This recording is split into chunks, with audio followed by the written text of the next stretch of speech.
Isang magandang umaga, tanghali at gabi po sa ating lahat dyan sa Pilipinas. Sa mga subscribers ko po na sumusuporta sa aking content, maraming salamat po sa mga parents po natin, papananay, tatay, lola at lolo, kapatid, kuya, ay maraming salamat sa suporta na binibigay niyo po sa aking content. Lalong-lalo na po sa ating Panginoong may kapal dahil binibigyan po niya tayo ng wisdom, knowledge, and understanding para makabuo po ng aking content or sa ating content ng update sa ating ituloy sa buhay. Mabuhay ka, Panginoon, at salamat din sa pang-araw-araw na binibigay mo sa amin na pagkain at hindi lamang po yan, kundi maraming salamat din po sa binibigay mo sa amin na buhay na kung saan po ay lahat ng problema ay nalulutasan namin dahil po sa iyo. Dahil nananalig po kami sa iyo at yan po ang aking dasal at pasasalamat po. God bless po sa ating lahat. Okay, alright.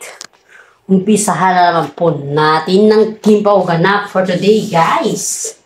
Heto na naman tayo, mga alindog-alindog dyan. Alam kong maraming nag-aabang dito sa mga updates natin for today, guys. Ayon po dito sa ating mga legit na sources, guys, is si Kim Chiu po ay todo hataw sa kanyang bago na naman po na endorsement na kung saan ay kasama niya sila Darren Espanto, Jong Hilario, at saka po si Ann Curtis sa bago niyang endorsement na kung saan ay ito po ay isang Milky. Ito ay pinapalabas tuwing nanonood po kayo ng show at ito po ay bagong endorsement naman niya. Kasama na po yung kanyang mga ka-host sa Showtime. At lalong-lalo na dyan, si Ann Curtis, guys. Okay, alam naman po natin, guys, na ultimatum na si Vice Ganda sa Kimpaw. Bago po tayo dadako sa ibang topic, ay gusto ko lamang po kayong batiin na congratulations sa anniversary or sa makaganapan sa Showtime na kung saan po ay maraming mga netizen po ang nag-congratulate sa Showtime dahil sa kanilang mga effort, guys. Sa mga host ng Showtime, director ng Showtime ay papasalamat po kami sa inyo dahil sa ilang taon ninyo kung pinasikat or pinasaya ang Pilipinas sa inyong show. At yan po ay laking pasasalamat namin bilang isang citizen dahil kami po ay palaging nanonood sa inyong show araw-araw, guys. Okay, bago po natin dadako sa ibang topic for today is alam po natin na inaabangan ng mga tao yung pabuking ni Vice Ganda sa dalawang ito sa Kimpaw po. You know, guys, hindi lamang po si Vice Ganda ang nakapagbisto sa kanila or nakakita sa kanila. Marami na po, pati rin po sa mga backstage, lalong-lalo na pag yung sinusundo ni Paolo Avellino si Kim Chiu, guys. Talagang yung halik talaga hataw na hataw sa bibig. Yan yung nakita rin po ni Vice Ganda, talagang binuking nila. Nung nakita po ni Vice Ganda, yun ang sabi daw ni Vice Ganda, guys, ayon sa ating legit na sources, guys, is wow, ang sweet. Ano na? Sabi daw niya kay Kim Chiu, guys. Parang kumbaga ba is, may mga pahataw kasi si Vice Ganda na hindi naman yun yung, kung seseryosohin mo siguro, pwedeng masaktan ka. Pero kapag hindi mo yan seseryosohin, hindi ka naman masasaktan. Parang ganun kasi yung term. Kasi pag naging kaibigan mo na si Vice Ganda, doon mo talaga makikita yung totoong ugali ni Vice Ganda. Yung may mga time na may joke siya na nakakasakit. Pero depende kasi sa'yo yan. Kung yung joke niya is, i-take mo ng paloob ba. Pero pag i-take mo naman nga as a joke at wala namang kinalaman sa katotohanan, kahit totoo man yan, parang ganon. Is wala naman impact yun. Pero half of a joke is masakit kasi yan po yung ayon sa ating mga legit sources, guys. Kasi ayon sa ating legit na sources ay nakitaan kasi sila ni Vice Ganda na nagbeso-beso or naghalikan sa backstage na kung saan po ay may ginaganap na anniversary ng Showtime at nandun naman po si Paolo Avellino para baga hindi naman siya guest kundi ay isa siya sa mga funny or kung baga is fans, nagpa-fantanatic naman si Paolo ba kay Kim Chiu. Ganun kasi si Paolo, guys. Pag sinusundo niya si Kim Chiu is feel fans naman siya eh. Yun yung karakteristik ni Paolo. Hindi po siya yung pa-special effect na kagaya ng mga iba dyan na kahit alam naman nila na sikat sila ay pa-feel fantanatic ba. Yung feel special, parang ganun. At yun si Paolo po is, wala siyang karakter na ganun, guys. Kaya yung mga Pilipino sa kanya, guys, yung mga nasa Showtime is, ang pakiramdam lang nila kay Paolo is, parang fans lang din ni Kimi. Pero, ang akala kasi siguro nila, walang nakakita sa kanila sa paghalik sa backstage, guys. Pero, hindi sila nakaligtas kay Vice Ganda at yun po ay booking sila. Kaya nga po, pag nagjo-joke si Vice Ganda kay Kim Chiu, guys, is talagang half is true na kasabihan natin ba. Yung pag sa joke kasi, yung kalahati nun ay may katotohanan, parang ganon. At yan po ay hindi naman may deny ni Kim Chiu yan kasi caught with action po sila that time. Si Paolo naman po, kahit naman tanungin natin yan, ay wala din naman nasasabi yan. Kasi nga, kung si Kim Chiu po ang nagsalita about sa mga ganyan na terms, automatic. At hindi na po magsasalita si Paolo Avellino, guys. Iyan po yung napansin ng mga netizen sa kanilang tambalan na kung saan po ay pag hindi na nagsalita si Paolo Avellino, ibig sabihin, pag si Kim Chiu na yung nagsalita, alam mo na yun. Alam mo na yun at yun po ay tinatawag natin na respeto sa kanilang tambalan. Yun po yung talagang base po natin sa reality talk yan, guys, ha. Kaya itong si Vice Ganda, pilit na pinapaamin kahit nakita na niya yung resibo. Pero ito, siyempre, alam na natin yan, guys, na mahirap umamin pag yung katotohanan ay nandyan na talaga.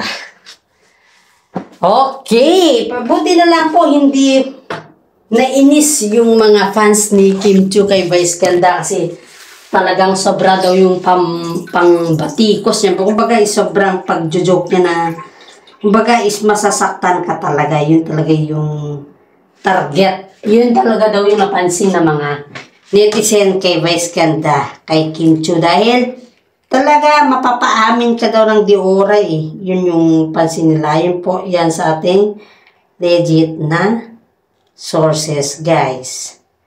Ito, punta na naman po tayo sa ibang mga topic for today, guys. About naman po ito kay Paolo Avellino. Si Paolo Avellino po ay, di ba nanonood daw siya ng Showtime sa, hindi naman sa backstage na to, guys, dun sa mismo sa mga audience impact ba? Sa mga audience na kung saan po ay yung pag nanonood ka kasi doon ay makikita mo talaga yung audience na nanonood sa Showtime is nandun daw din si Paolo Avellino. Imagine, guys, hindi akalain daw ni Kim Chiu na nandun si Paolo Avellino at sobrang sigaw daw ng mga netizen. Hindi na daw yung Showtime yung pinapanood nila kundi naging trending daw si Paolo Avellino sa Showtime. Kundi kaya, hindi na yung mga host, kundi si Paolo Avellino daw na yung photograph, picture ba? Yun daw yung napansin ng mga host kay Paolo Avellino. Dahil nga daw, nag-fantanatic na naman daw ata si Paolo Avellino habang iniintay si Kim Chiu pagkatapos ng kanilang showtime na show. At ngayon po guys ay parang sinabi daw ata ng mga ibang host na bakit kaya hindi natin pag-hostin si Paolo Avellino dito ng 1 week, para ganun ata kay Kim Chiu. Sabi daw naman po ni Kim Chiu guys, ayon sa ating legit na sources is okay lang, pero nakakailang. Yan daw yung, ayon daw yan kay Kim Chiu guys. Nakakailang daw na makatrabahuan niya at si Paolo Avellino ng everyday na yung magpapasaya ba. Kasi iba naman na kasi yung status nila guys kung saan po ay kakaiba na sa ngayon. Yun po yung pansin natin sa status nila guys. Hindi naman natin nilalahad ba. I cannot say na yung status nila is ganito, ganyan. Wala tayong pinasabing ganon guys ha.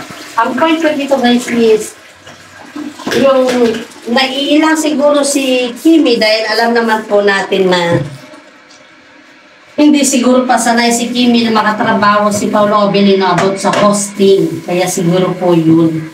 Yun po siguro yung kay Kimi at wala nang iba. Pero wag naman natin isipin na porque sinabi ni Kimi na naiilang siya, baka may something ng difference. Hindi po, wala pong ganun na point. Okay? Siguro naiilang lang si Kimi dahil nga po, yung sa kanila ni Paolo Avellino is acting. Doon siya. Pero sa hosting siguro is hindi siguro kabisado or hindi masyadong si Kimi kay Paolo Avellino that time sa hosting. Kaya naiilang guys. Heto na naman po tayo. Dadako na naman po tayo sa mga ibang topic guys. Blind items po natin to Blind items po natin to. Alam nyo guys, si Miss, I don't know, hindi ko alam kung anong itatawag ko dito, no? Miss or Mrs. Miss ata, Miss kasi divorce naman na sila, tsaka wala naman na ata itong pinakasalan eh. Alam mo si nanay ni Disco, sabi na lang natin, ni D. Nanay ni D po. Kasi yung nanay ni D is isa siyang politika. Politics siya, di ba? Under siya sa mga politics, guys. Itong si Miss K na lang natin. Si Miss K po ay kinausap si Kim Chiu. Mismo si Kim Chiu na po yung kinuusap. Ito ay actress siya. Sikat na actress. At ang boyfriend dito ay bago lang silang nag-break up. Itong si Kim Chiu guys, kinuusap si Miss K. Kinuusap ni Miss K si Kim Chiu. And then, ayon sa ating legit na sources guys, ay kinausap pala ni Miss K si Kim Chiu dahil daw sa request daw ng anak ni Miss K na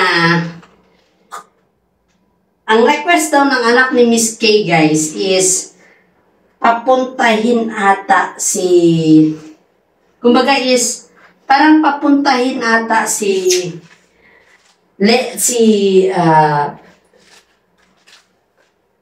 Mr. D sa bahay ni Miss Kim Chiu para mag-usap daw sila ng masinsinan kahit wala na daw yung mga director para lang daw ma-give back daw niya si Miss K. Si Miss K na ex niya.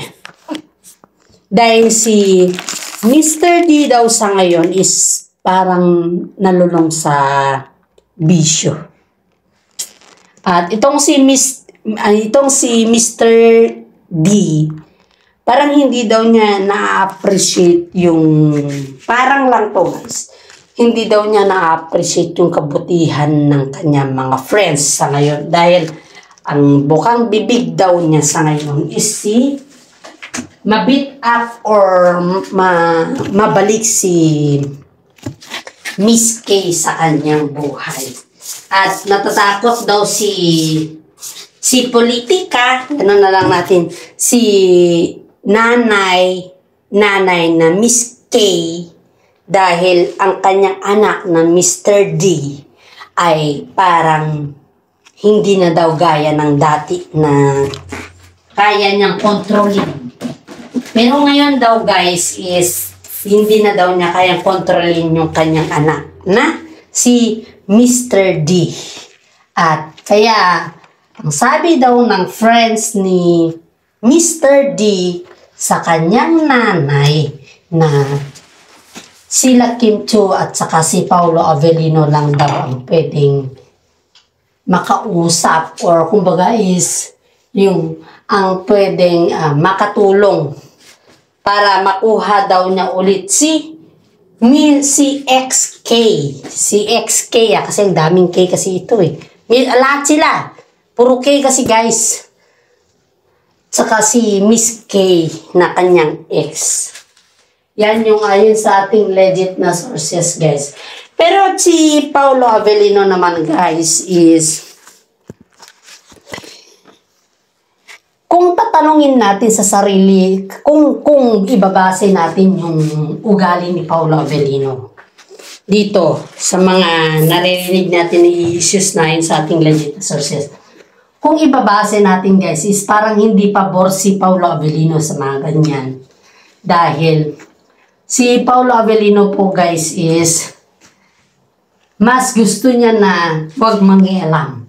Mas gusto niya na sila mismo mag-ayos sa kanilang sariling kusot. Parang mas gusto niya na wag pakialaman yung linya nilang mag-ex dahil may sarili silang problema at saka may sarili silang kumbaga hinaharap. Parang ganon. May sarili silang mundo. Parang ganon. Kung kay Paulo lang daw yan ha, yun sa ating legit na sources kasi ayaw daw ni Paolo Avellino na kumbaga is makipag-join force sa mga ganyan. Pero pag si Kim Chiu daw yung kakausapin about sa kanyan, is okay lang daw kay Kim Chiu. As long as daw na nakakatulong siya. Pero, sabi daw ni Kim Chiu, gawin lang daw niya yung abot ng kanyang makakaya. Pero pag hindi daw kaya pag yung hanggang dun lang daw yung kaya niya, pasensya. Yun daw yung sabi ni Kim Chiu kay Mami D. Ay, Mami ni D. Si Mami K. Yun daw yung sabi ni Kim Chiu kay Mami K. Miss K. Pero itong si Miss K daw is nabanggit daw niya kay Kim Chiu na ng problema daw sila about sa financial. Namang problema daw sila about sa financial guys dahil sabi daw niya na hindi yung inamin niya daw mismo guys, inamin daw niya mismo na parang kaya pala daw, 'di ba simula nung nawala si X kay Mr. D. Nawala si X kay Mr. D is parang nawala na din si Mr. D sa showbiz, 'di ba? Kasi nagpakandalayo-layo muna siya. Parang ayaw niya munang makitaan siya sa showbiz, parang gano'n yung motive niya noon. Parang gusto niya muna yung may sariling mundo. Parang gano'n yung motive niya. Parang gusto niya mag-isa kung baga in short. Ngayon, nung gano'n yung motive niya, siyempre hindi natin nakikita na gilap sa mga sokmed niya. Halos hindi na siya makapag-post kasi sobrang trending niya. Halos siya lahat yung natre-trending dahil dun sa nangyari, di ba? Ngayon guys, inamin daw mismo ng kanyang mami na sa show, kumbaga sa mga interview is kayang-kaya ni Mr. D. Pero in reality, hindi daw niya kayang mawala si Miss K.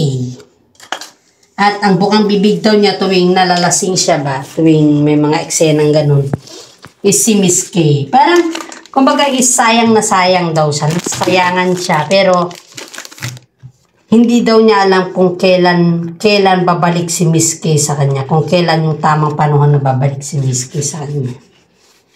Yun daw yung sabi ni mami niya. Saka hindi lang po yan, guys. Ito pa yung sabi daw ng mami niya kay Kim Chiu na parang nawawala na daw si Mr. D sa kanyang sarili. Parang, kumbaga is, hindi na siya yung dating Mr. D na nakilala niya. Na yung, hindi na siya yung anak niya na nakilala niya dati. Parang umiba, guys. Kumbaga, umiba si Mr. D. Parang ganun yung trend. Kaya, sabi naman ni Kim Chiu sa nanay ni Mr. D na gawin lang daw niya yung kanyang baka kaya. Umiyak daw kaya, ayon sa ating legit na sources, guys, umiyak daw kaya si mami ni D, dahil kahit siguro hindi nagsasabi si Diba sa loobin niya sa kanyang ina, nararamdaman din yan ng nanay. Alam niyo, guys, masakit yan para sa isang ina na nakikita yung anak na sobrang lungkot ba. Alam niya yan, masakit yan. Kaya tsaka lalong-lalo na nagpapaaral si D sa ngayon, si Mr. D. At ang problema daw nila ng kanyang mami sa ngayon is, siyempre may mga savings siya ng konti. Pero saan ba napupunta yung savings niya sa ngayon? Nagpapaaral siya, ang mahal pa naman ng tuition fee. Diba? Kaya naiintindihan daw ni Kim Chiu kung bakit gano'n na lang daw ang kasuportive ang nanay ni Mr. D sa kanya sa ngayon. And this is for today. Thanks for watching, guys. Sana naman po huwag kalimutan i-subscribe, i-like at i-share na din po ang aking YouTube channel, Peanuts Vlog. Thank you and God bless sa ating lahat.